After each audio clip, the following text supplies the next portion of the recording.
Meanwhile, the October 26th election project coordination team that was unveiled by IEBC chairperson Wafula Chebukati to manage next week's repeat presidential election has assured stakeholders that it is ready to deliver a free, fair and credible poll. However, stakeholders were sharply divided on the poll date and IEBC's state of preparedness for the election.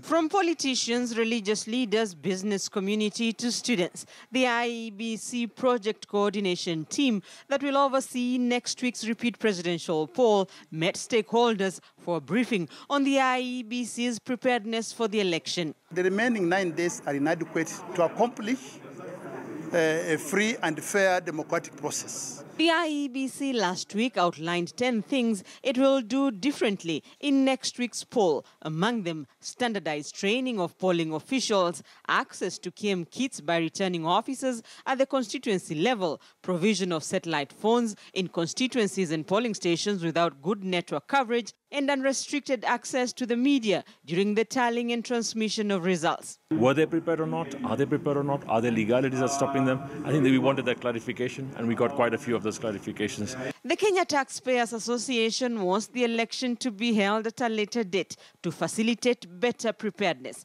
But some stakeholders held a different view. We need the IEBC to go back to the Supreme Court to ask for an extension of 30 days, such that we have enough time to thrash out the issues that are sticky, that are causing us problems of demonstrations, problems of not understanding that this country is bigger than individuals. Election lazima ifanywe.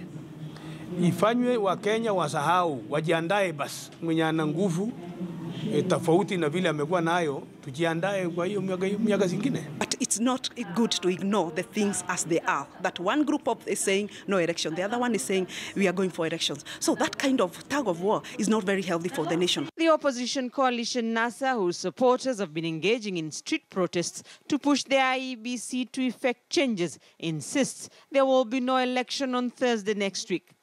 That unless we have elections in 290 constituencies in this country, then there can never be a valid elections. The IEBC should be addressing the issue, even as they spend the 12 billion of Kenyans taxpayers' money. Whether they are not looking at a process just to validate, or rather to be able to show they have carried out their duty, yet in futility. The IEBC is currently training presiding officers who will manage the 40,883 polling stations countrywide during the repeat presidential poll. Rita Tinina, KTN News.